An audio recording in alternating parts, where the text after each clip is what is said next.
freedom of mobility. And democracy means bottom-up approaches to AVs. When we develop AVs, we don't just want to listen to engineers, we don't just want to listen to governments, we want to listen to what the people want. And we believe that if we just listen to you guys, although I'm sure you guys all have wonderful intentions, it's going to lead to some marginalized, unequal outcomes, and that's when people like me step in and say, you're wrong, I'm right, and, let's work together. So we're going to talk about who needs me to explain the levels. Come on, this is like the graduate school of mobility, I don't need to explain. Good. We're going to focus on level 3. And I'm going to introduce you to a bunch of papers that we're working on that's just going to focus on AVs. And there are two main themes, which are safety and privacy. So let's start with the general survey. And we did this, and this is a reference to the paper if you need it. But there are different references to papers throughout the presentation.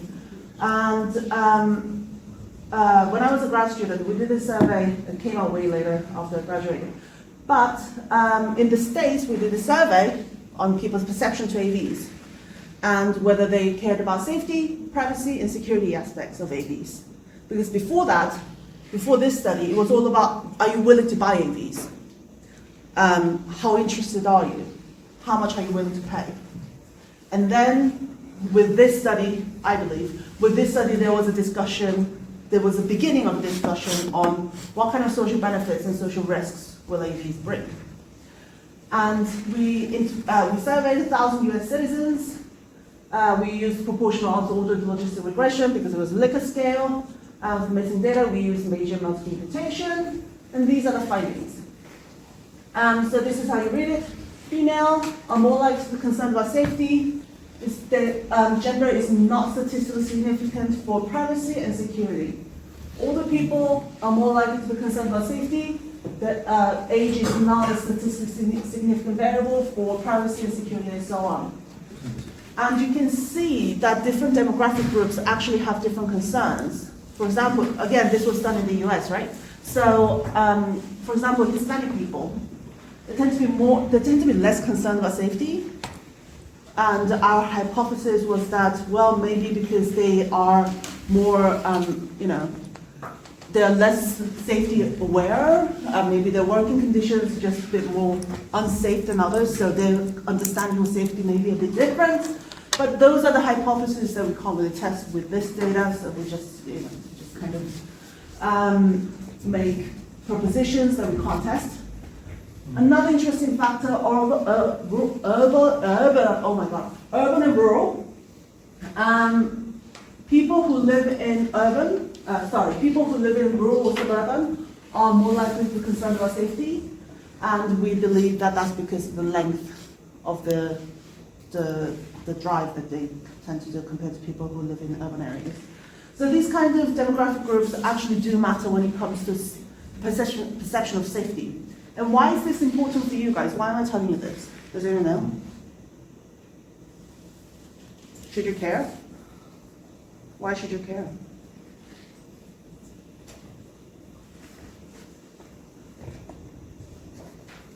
This is your market. This is who you're going to be selling your technology to, right? And you need to understand what people are concerned about. For example, you might need to develop a car that's more safety conscious for females, right? And those kind of market demands need to be specified before you actually start developing your technology.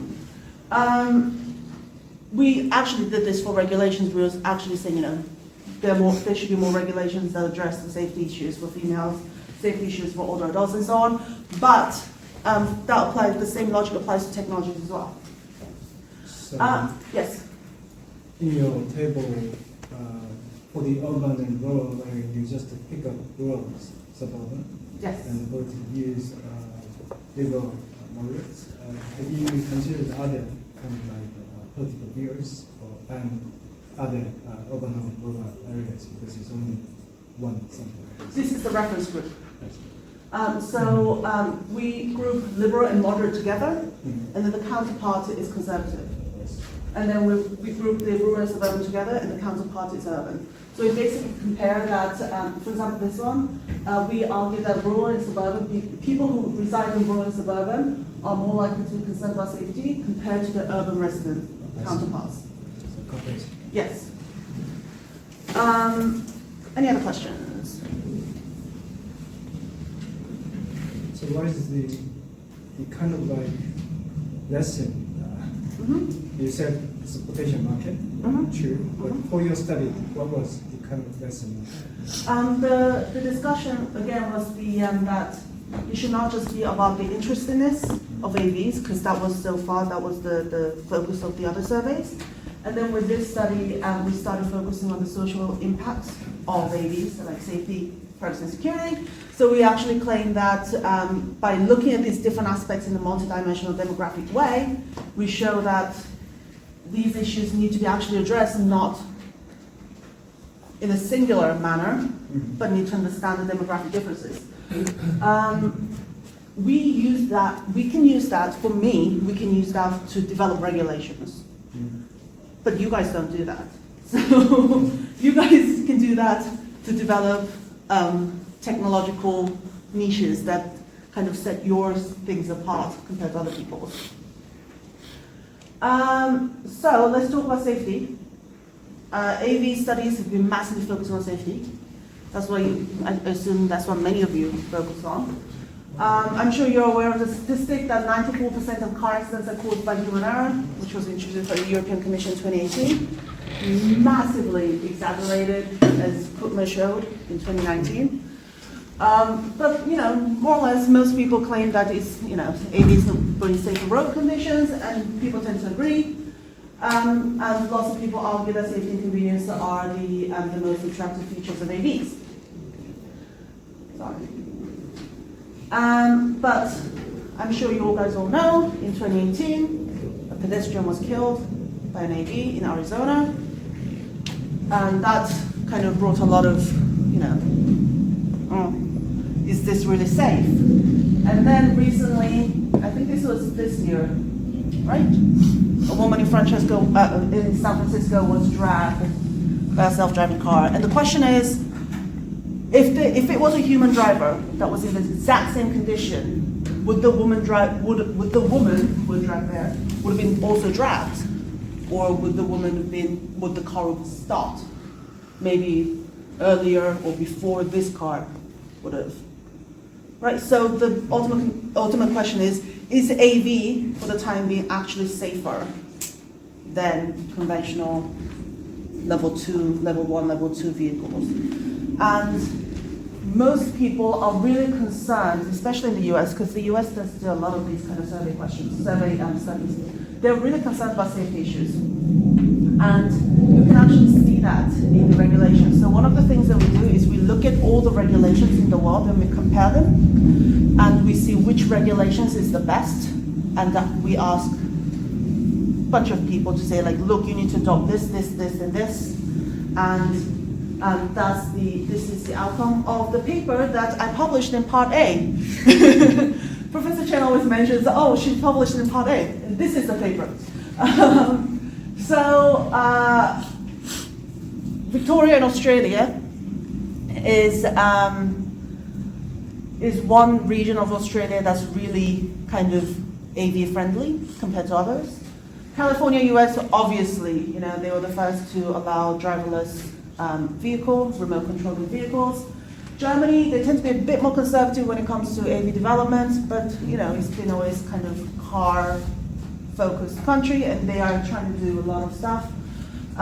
Benz, I believe Mercedes-Benz is now the first car to be approved by California and Nevada to sell level 3 vehicles. I don't think they're selling yet, and they shouldn't, and I'll show you why. But they're doing stuff. So in Australia, safety management plan is required. California, self-safety management is required. In Germany, they have their own level of automation because they're special. So it's more or less the same as the one that we have, the SAE one, but they have their own that has a slightly different language. So they have the VBA level 3, which is like our level 3, and only that is regulated. And one thing that I really love about California is that they have disengagement reports and recording accidents. Is anyone familiar with this data? Except Professor Chen. Okay, can anyone explain what disengagement is when it comes to automated vehicles?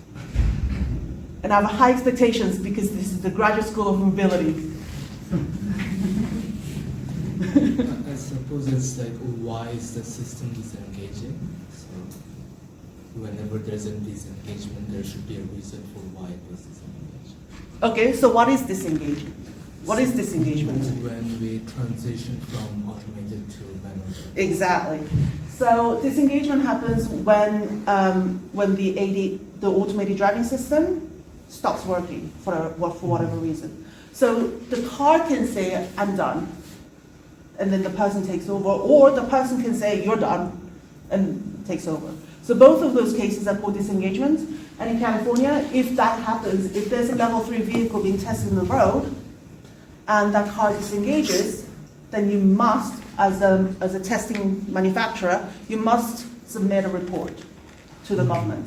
And that report is made publicly available by the government, by the Department of Motor Vehicles. They also have crash data, which is more words-based, and disengagement data is much more numbers-based. So we decided to use this disengagement data for a study. And disengagement reports for me is really interesting because it really shows why level 4 is not yet happening. It's the final stage as to why level 4 is not happening. Because it's like, if you look at the data, it actually explains why disengagement happened. And if you want the data, I'll give it to you. It's all clean, and you can do whatever you want with it because I already have, I already done the data, and the paper is going through R&R right now. But it's actually really concerning because sometimes some of the reasons for disengagement is like, oh, the car did not see a pedestrian. The car failed to merge because the other car failed to slow down. And those like little things that we take for granted as human drivers, the AVs are still failing to do. We use the data from CADMV, and then we also use the AV autonomous mileage reports from CADMV, merge the data. We use data from 2019 to 2022 because before 2019, we think it's kind of different type of AV. AV technology is not that far advanced developed. So we start from 2019 to 2022. And this accounts for all disengagements happened in California, which means it's population data. And these are the number of disengagements that happened in California. We believe that these numbers are lower because of COVID. Makes sense. But then you can still see, we don't know the total number of trials, tests, so we can't say exactly this % of tests had a disengagement. But if you just look at the number of disengagements, this is what's going on. And if you think about the number of people who would be not paying attention to the road because they're human and they think the car's doing all the work, and disengagement happened, then you can see the dangers, the potential dangers that would happen in terms of accidents. So for this study, we used binary logistic, population data, and potential statistics was used for superpopulation, and 37 observations were removed for missing not at random, called MNOT. And the findings is that rural roads have more environmental caused disengagements, streets have more technology caused disengagements, technology and environmental caused disengagements tend to increase every year. And interestingly, human caused disengagements tend to decrease, and high miles, less human caused disengagements. And here, technology caused disengagement, environmental caused disengagements, this refers to the causes of disengagements. What caused the disengagement to happen? So you can see that, again, there are definite patterns when it comes to disengagements of vehicles. Now, human intervention matters that's the finding of the study, that human intervention matters. and that sectoral values may also matter. Sectoral values mean the company, which sector the company belongs to. So, for example, we found that companies like, there's Uber and then there's another one. No, there's like two taxi. Cruise. No, there's Uber and then there's like, right? Like Lyft. Sorry, I cannot remember Lyft. So Lyft has its own sector. I don't remember what the sector is, but Lyft tends to be a lot more conservative when it comes to disengagements. They tend to disengage a lot more often in all situations.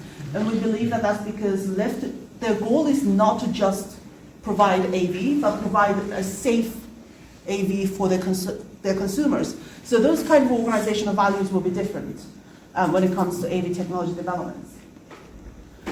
We also expected lower disengagement over time, but that was not the case.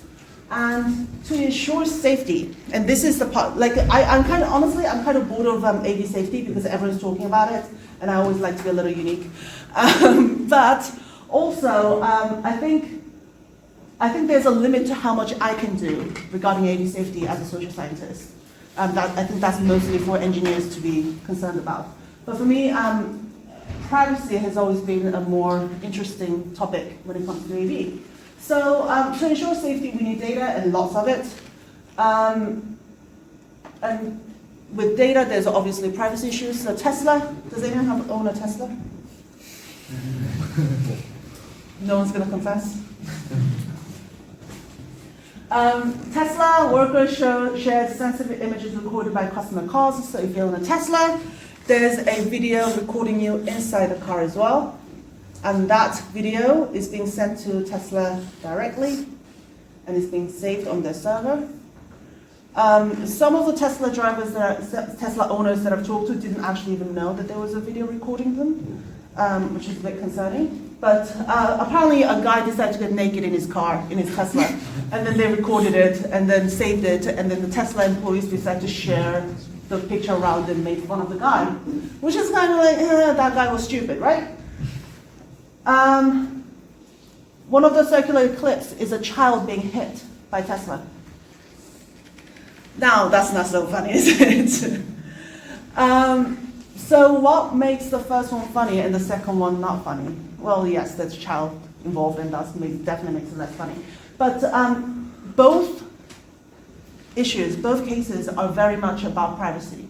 And privacy, defined by the Human Rights Declaration, is a fundamental human right that everyone should have access and complete control of their own data, but none of us have that right now. Yeah, so I'm glad I didn't buy a Tesla. I bought a car like a year ago, and I'm glad that, although I'm still kind of questioning my choice, whether I've made the right choice. Like, I'm just really glad I didn't get a Tesla. So the main sensor systems within AVs: cameras, LiDARs, short-term radars, long-term radars. I'm sure you guys know more about this than I do. And this is a picture of me before I started a PhD. So that's why I'm so happy, because I'm still oblivious about the world. I didn't know what was going to happen.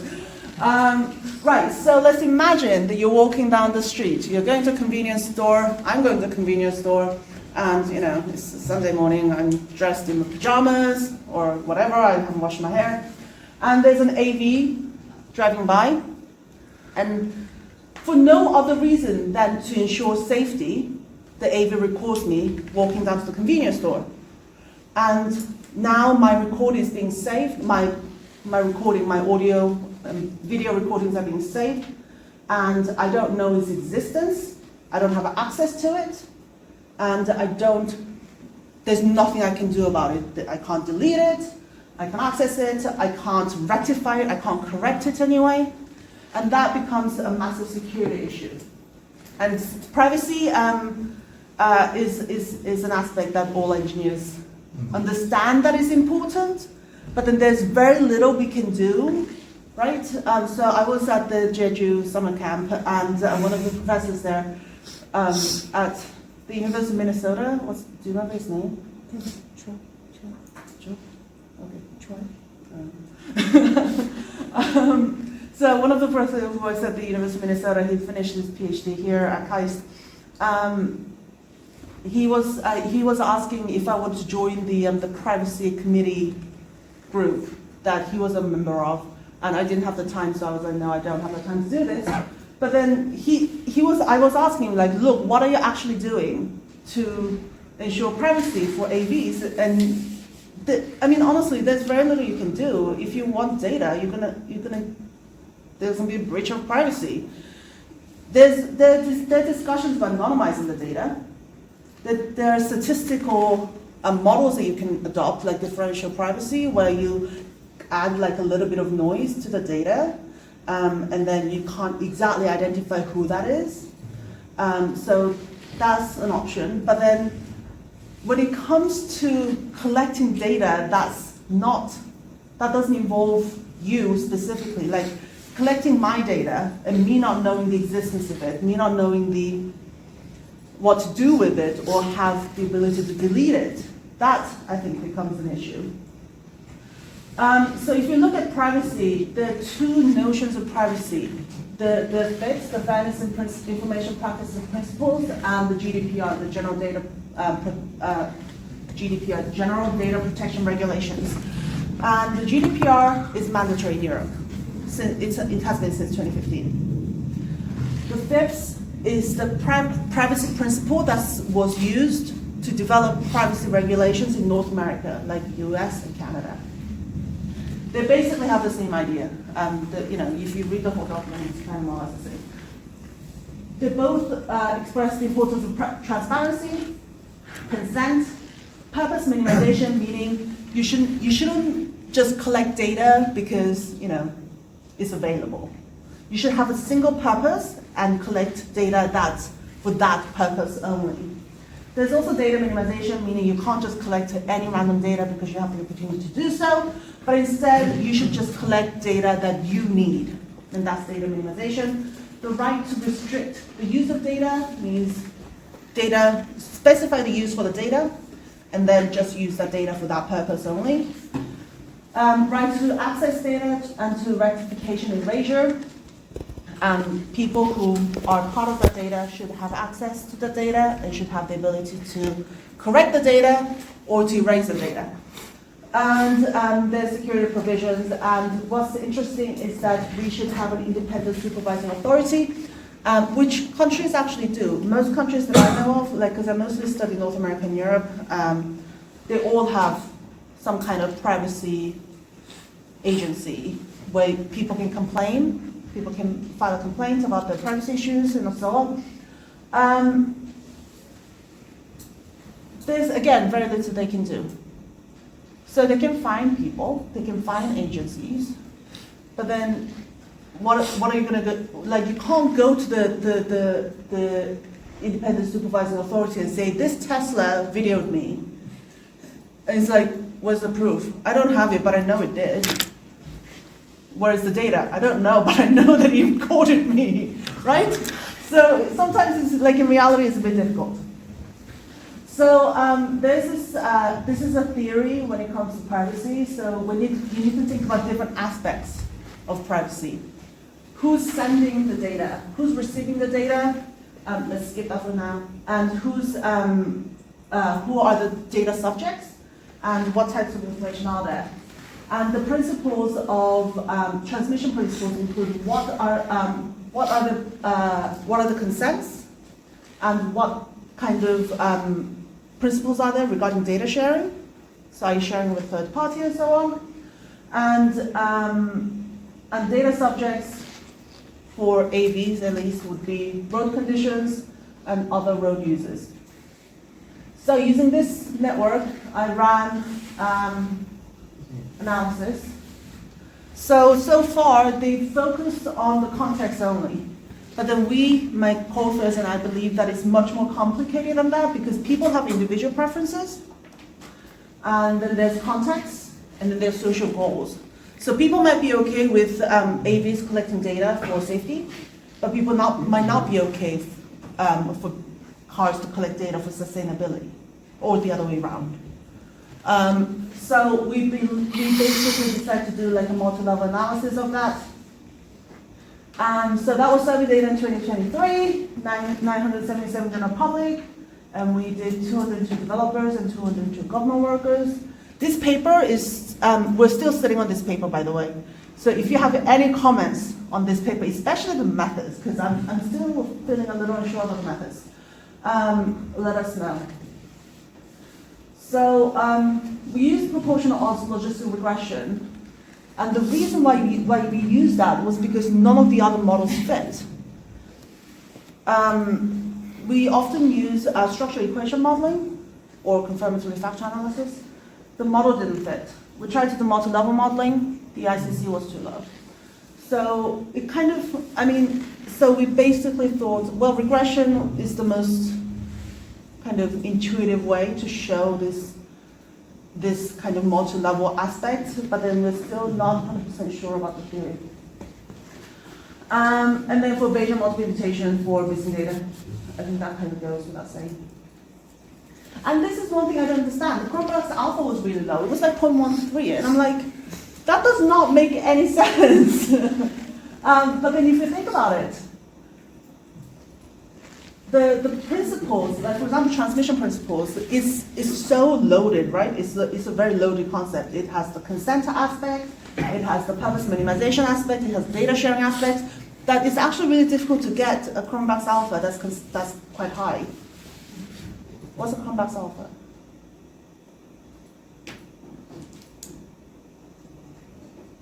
Okay, Cronbach's alpha is just a number that shows how consistently the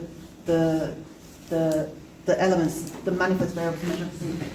So I'm just going to draw a small diagram. So in structural equation modeling, there's a latent variable, and that's something that you can't usually measure. It's really difficult to measure. And in social science, we usually use the example of intelligence, because that's really difficult to measure, right? And then you've got to have things to measure that. So that we call the manifest variables. So that'd be like an IQ test, math test score, math test, science test, and whatever, language test. And then all of that combined together leads to the measure of intelligence.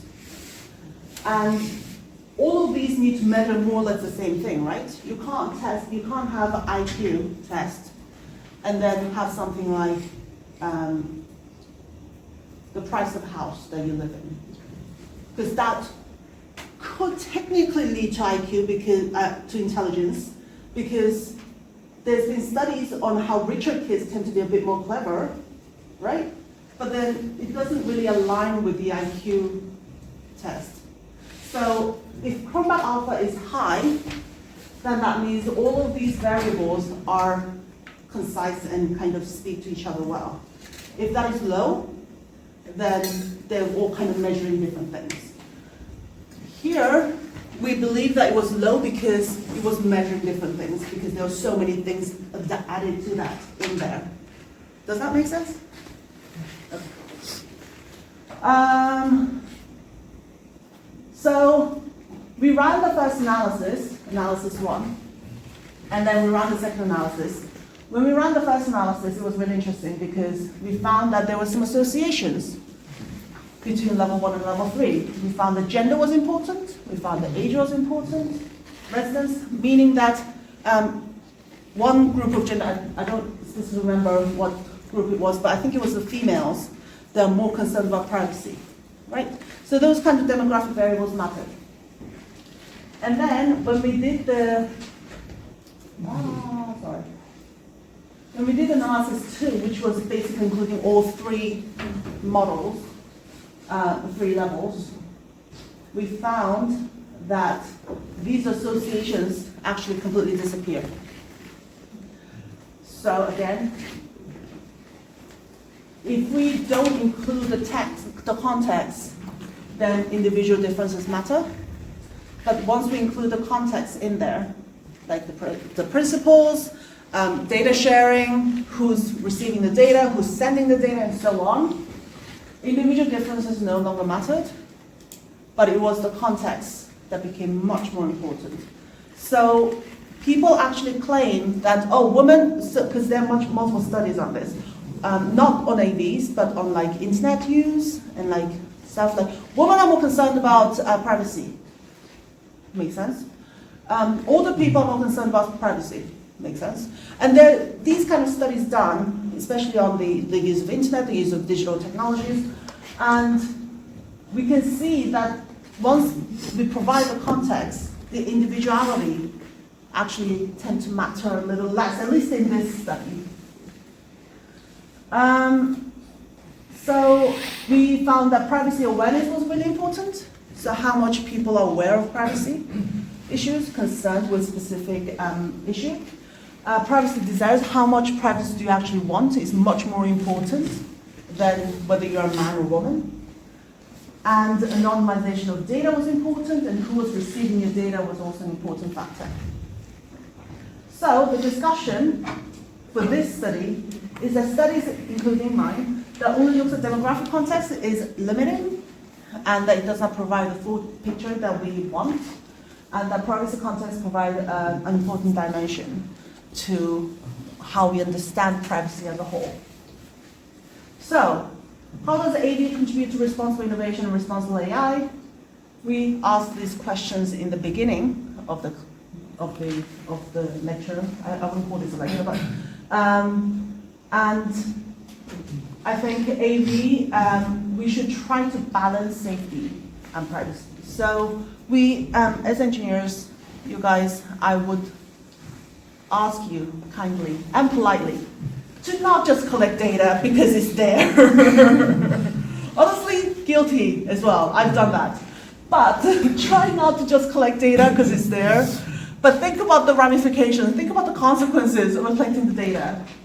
And also, this is one thing that I'm actually gradually becoming more interested in, but who might be alienated and marginalized in the process? So whose voices are we hearing and whose voices are we ignoring in the development of AVs? And I think sometimes it's related to how much money you have, how much network, like social capital you have, social networks you have, and how credible you seem. And all of these kind of very external factors, I see as external factors, make you a relatively more important person and your voices are more likely to be heard. But it really should be, and we always argue as social scientists, we all argue that all processes should always be bottom up and they should be driven in a democratic way, and that it should be people. It should be, I mean, it sounds really kind of corny, I know, but it should be the people that decide how the technology progresses. So many of these questions that I'm talking about actually don't have correct answers, and you might be wondering why she's asking these questions that no one can answer. Then is it worth exploring? And I say yes, because if you say no, I don't have a job. But also, it is ethical to do so. It makes us human beings to question whether what we're doing actually helps humanity. And this is also how we identify gaps in policy. So by doing this kind of research, we say, oh, this part, like right now, all the AV regulations are all about safety. All about safety, nothing about privacy. Even when it comes to drones, which is much more privacy prone, right? Because drones kind of fly around everywhere. Drones can actually go to private land, because it's not actually in private, it's not stepping on the private land, it's kind of in the air. No privacy regulations. I mean, there are discussions, there are statements that say, oh, privacy is important, but there are no regulations. And what was interesting was that the US, they recently introduced a drone, they're called the rule, which is kind of presumptuous, right? It's called the rule on drones. But they said, someone asked them about privacy, because all they talked about was safety of drones, and the government agent actually said, oh, privacy is not within the scope of the rule. So privacy issue is largely neglected, especially in regulations, which is deeply concerning to me. So that's how we identify gaps in policy and establish amend regulations. And this process is very important for risk management, and more importantly for you guys, and this kind of reflects back to the conversation that I had with Professor Kite Zhang on how public acceptance is really important and public trust, because they're going to be the people using your technology. And if you don't have people's trust, then your whatever work that you're doing is going to be obsolete. It's not needed anymore. So that's it for me. If you have any questions, I'd be more than happy to answer. Yes?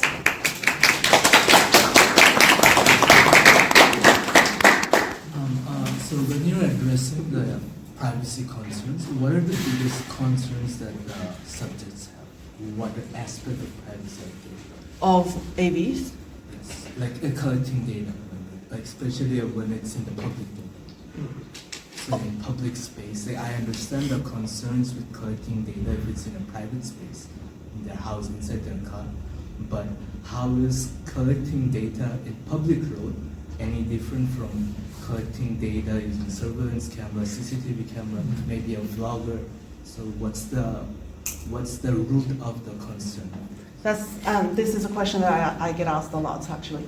And it's a good question. So we all understand that we don't want to be filmed in our houses, right? We all agree on that first.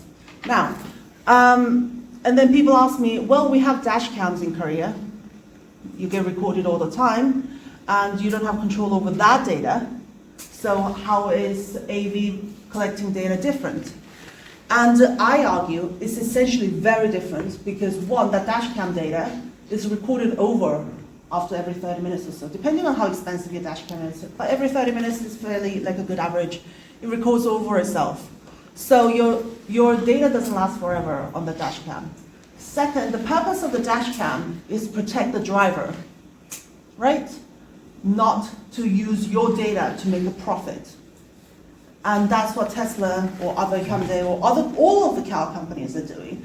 They're using your data, they're collecting your data, and they are saying, well, this data, no one knows that it exists, we can just use it, and we can just do whatever we want with it, and make our company better, make more money, and hopefully make better cars that don't blow up in underground parking lot.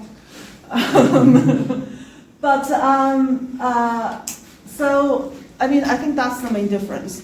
And then another question people ask me is, I know this is another question you asked me, but another question people ask me is like, I don't care about privacy, I have nothing to hide. I've actually heard this spoken by a dean of a college in the US that's like top 5 engineering dean. He actually said, I don't have anything to hide, why should I care about privacy? And then another dean from Europe immediately stepped in and said, we care about privacy.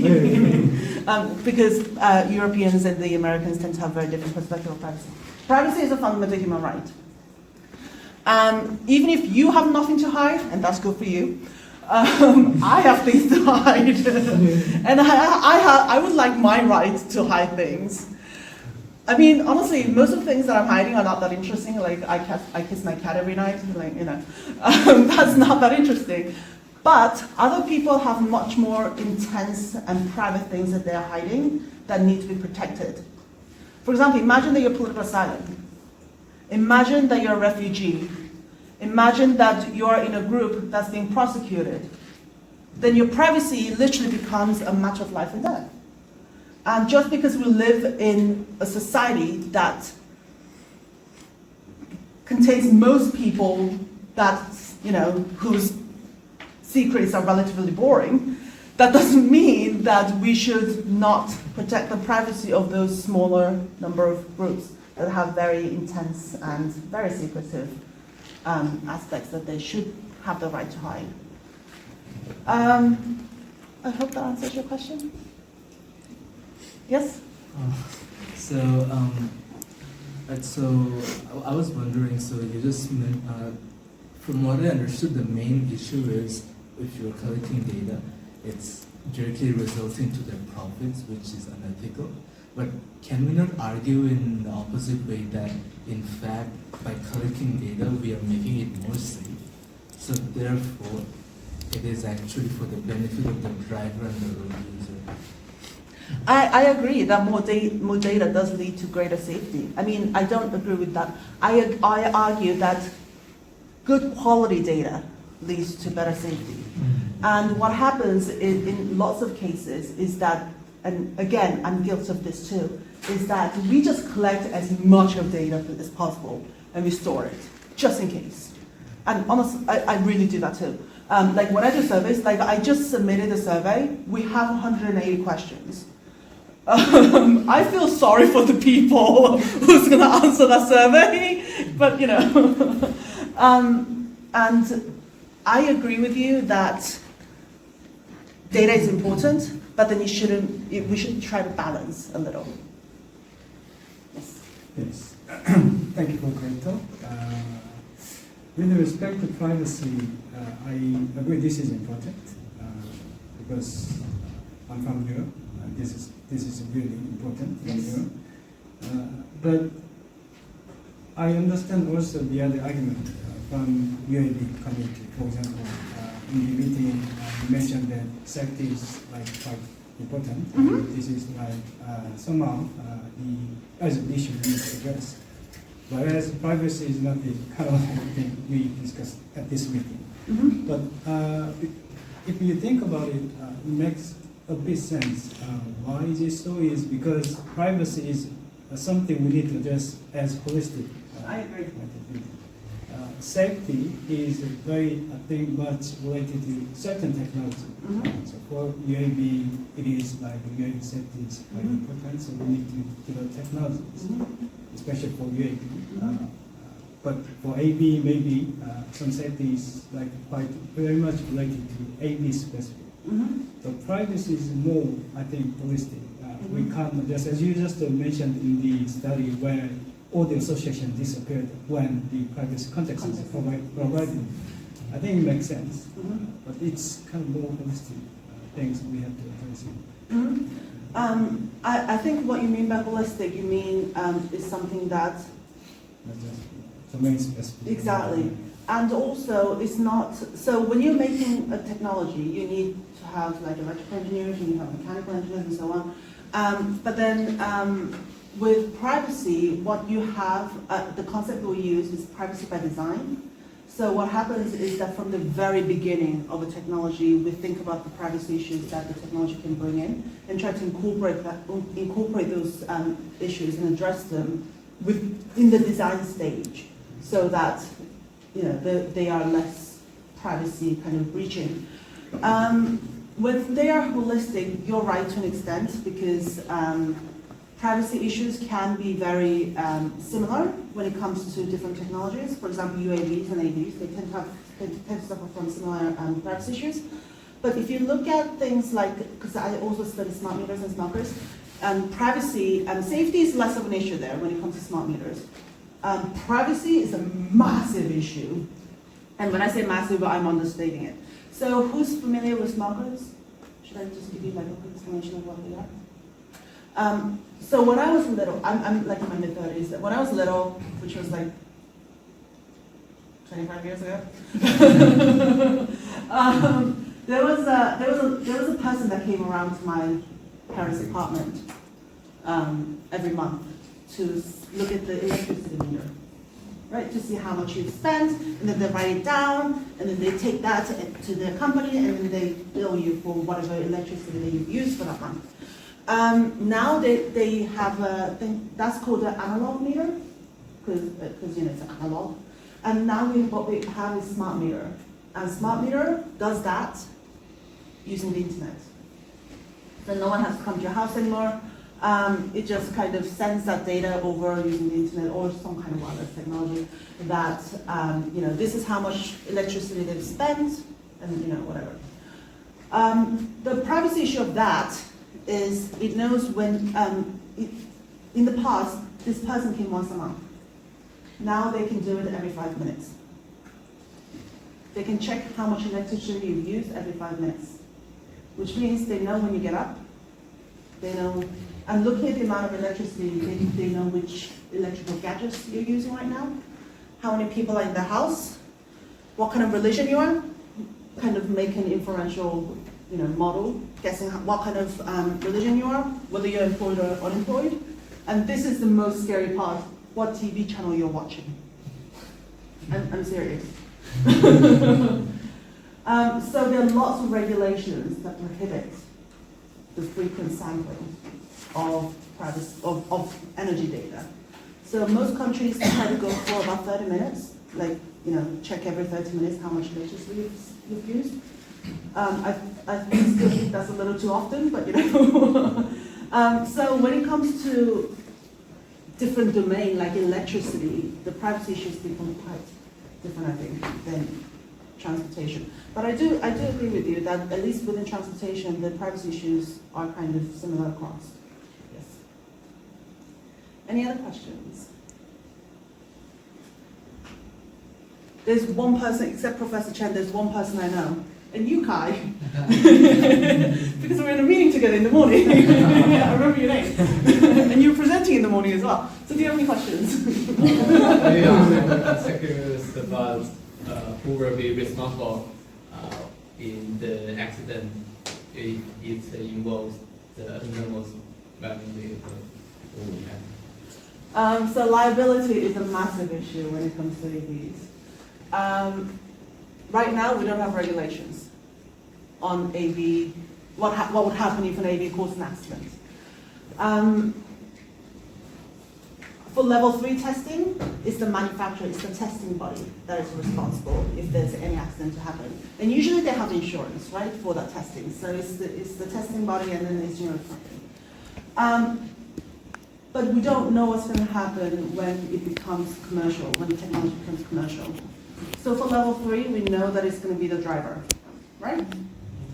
Because the driver has the obligation, has the responsibility to watch the road. So if they don't watch the road and an accident happens, it's going to be the driver that's responsible for the accident. And this is like, I watch a lot of car YouTube videos, and this is like one thing they get wrong a lot. Like, they're like, oh, we're not going to be responsible anymore for any car accidents. Maybe Hyundai is going to be responsible for level 3 car accidents. Like, no, you're going to be responsible because you have the responsibility to watch the road.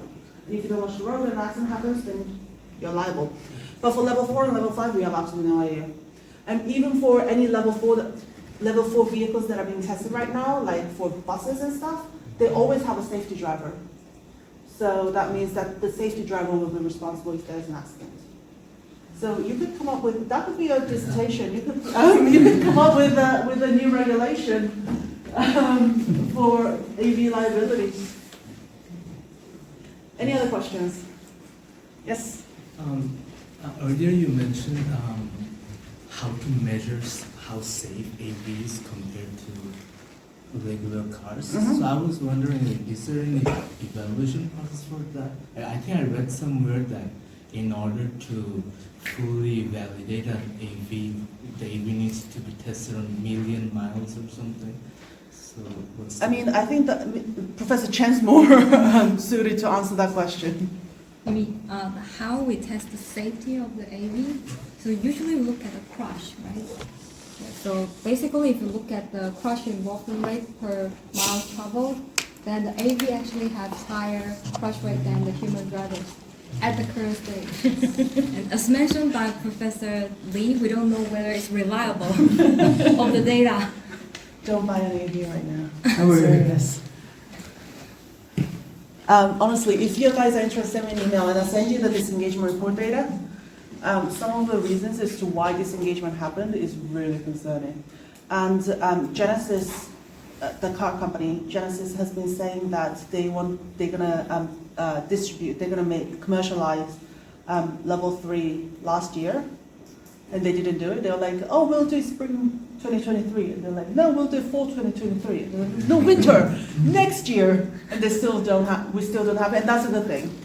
Because if you look at, there are lots of reports on how irresponsible drivers are. Especially with Tesla that has a really good, automated driving system, especially on highways.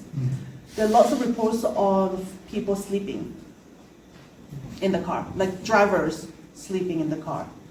And although we are responsible drivers, people tend to be not. Yukai, do you want to say something? No, his mouth was moving, so. No, there needs to be a sign that to notice others, this is a abnormal spelling car, or this car is under the abnormal spelling. Yeah, at least, so the others will notice is that maybe they will keep far away from. I mean, I live in Sejong, and that's one of the AV testing areas. So, like in front of my apartment, there's like always like a car, like a small car. This is like an AV testing vehicle, and I just like, yeah, I'm gonna go that way. We have that in Windsor campus too. Oh, really? Stay away. Stay away. So with respect to your second analysis with respect to privacy, so when you mention association, does that mean it's correlation? Or? I ran regression, so it's going to be correlation. Yeah. So when you have this safety context, privacy context, so then all the correlation disappeared, you mentioned. Yeah. All the individual correlations disappear. So something very interesting. I know, I was shocked. And that's why I was hesitant to publish this. So I finished writing this in July, and me and my co-author just kept looking at it and said, how do we make this better? Like, how do we make our arguments better? Yeah. With respect to then context, did you find any correlation?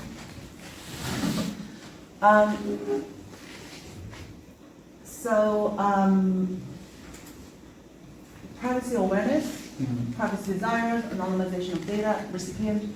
So this is the information type. I think privacy desires was the, oh God, I don't know.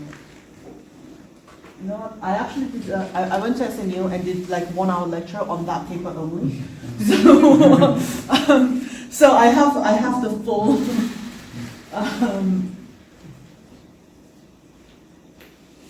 there you go. That's privacy desires and privacy awareness.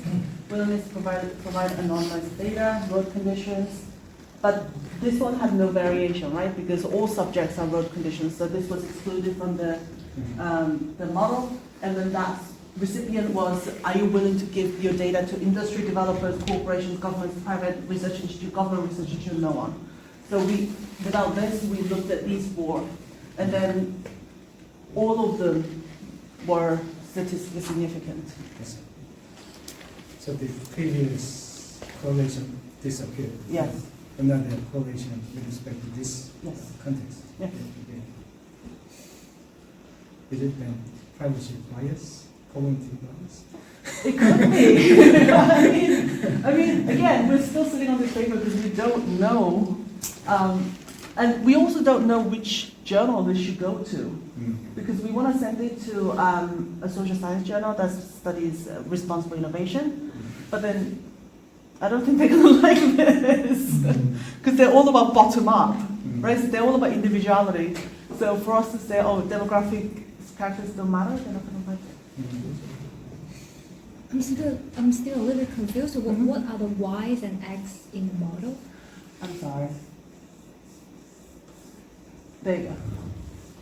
So level 3 is the Y, and then so that was the first analysis. That's the second analysis, and then here's the analysis. So Y is level 1, 2, 3. That's what Level 3 is the only Y. Y. Yeah, and that's X. Then why you run that the proportional odds that model? We ran the ordinal logistic regression model because for this one we said how willing are you to give your data, give your road data for safety and so on. But we actually had two data sets. There you go. So we had road condition and black box. BB is black box. So how willing are you to give your data to whatever, like the research institute or whatever, how willing are you to give road condition data, and how willing are you to give black box data. So black box data is much more personal, right? And then I think that was the first analysis. So we do have some statistically significant variables, like there, here, there, over there, in gender. Gender is usually quite statistically significant. And then that's the second part of the analysis. So residence becomes quite important, having driver's license. And then when it comes to the second analysis, all of that individual statistical significance disappears. And then it's the context that become much more important.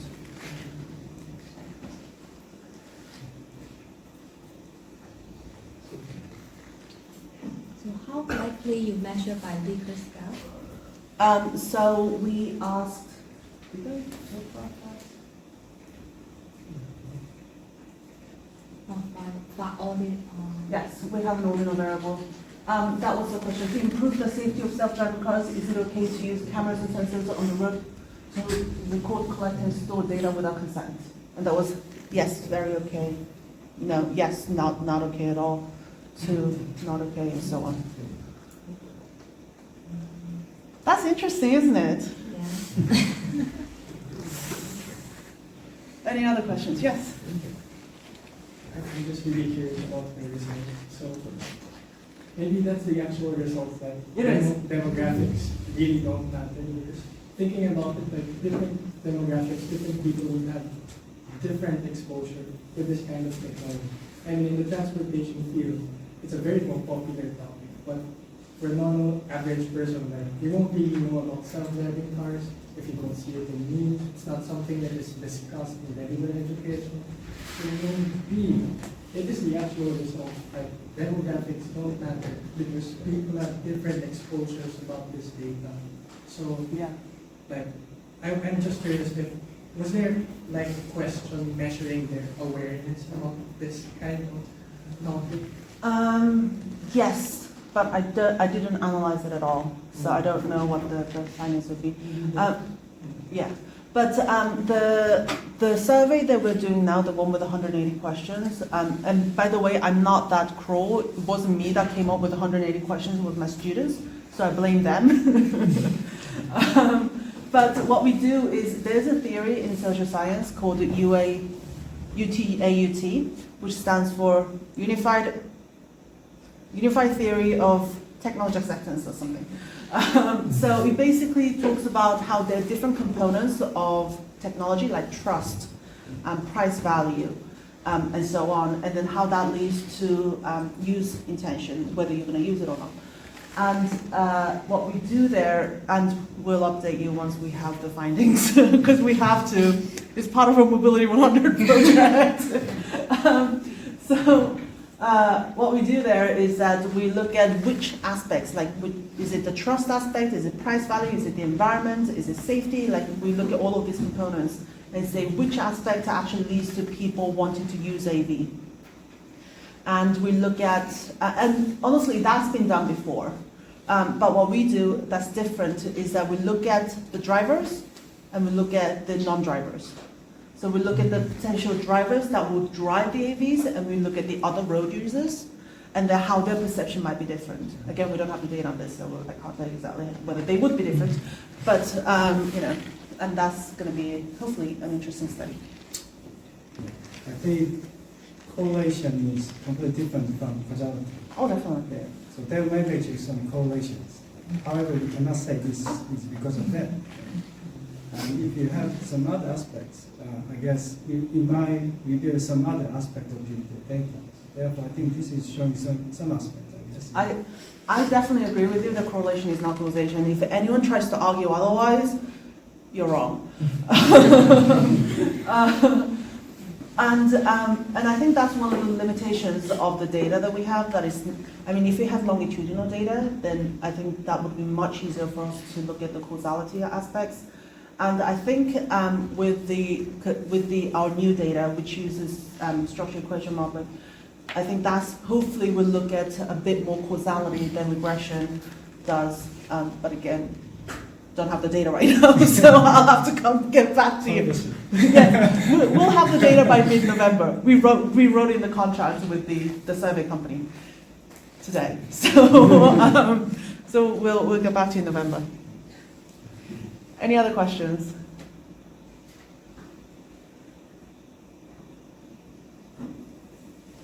Yes. I noticed that in the page 11, the definition of safety and the security are defined separately. Uh-huh. So I want to know the difference between the two definitions. Is safety more related to some physical things?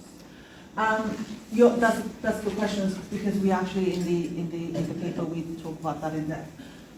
Privacy is privacy. Personal data security is crime-related activities like hacking. So that's how we distinguish them.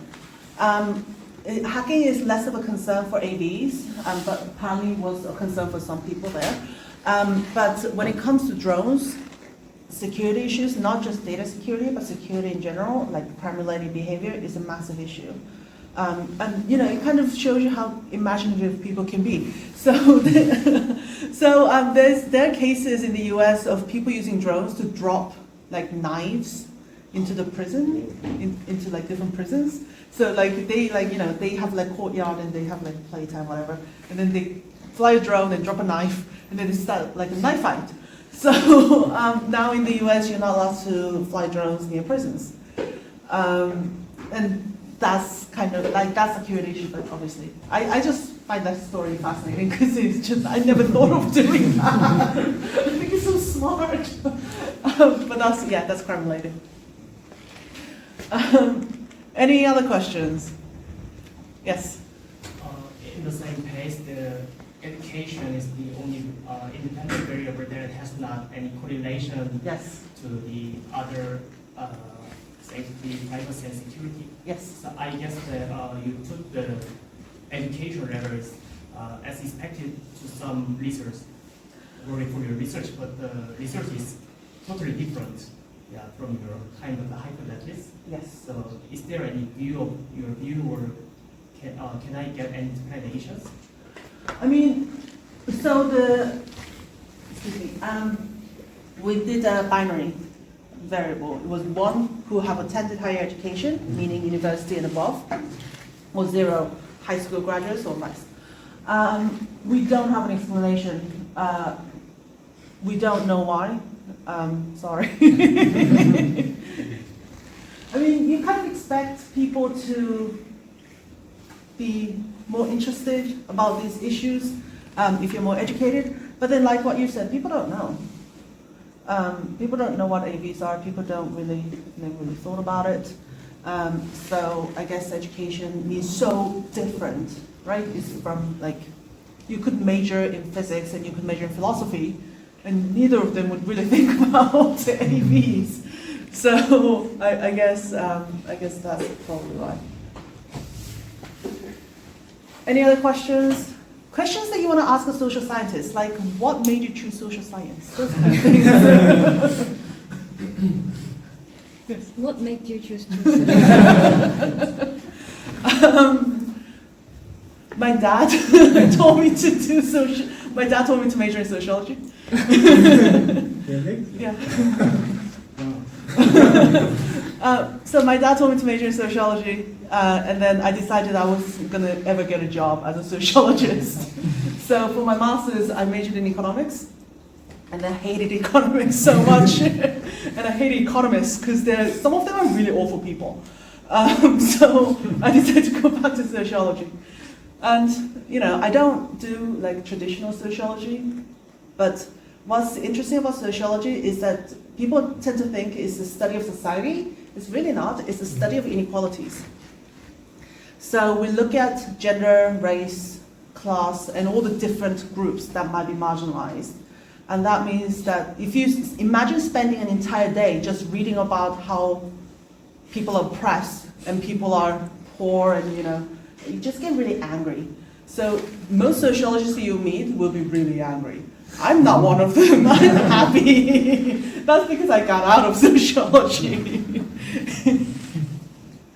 Any other questions? Are we good? All right, thank you so much for coming. And if you have any questions, send me an email. My name is Dasom, so you can just search me on the thing. All right, lovely to meet you.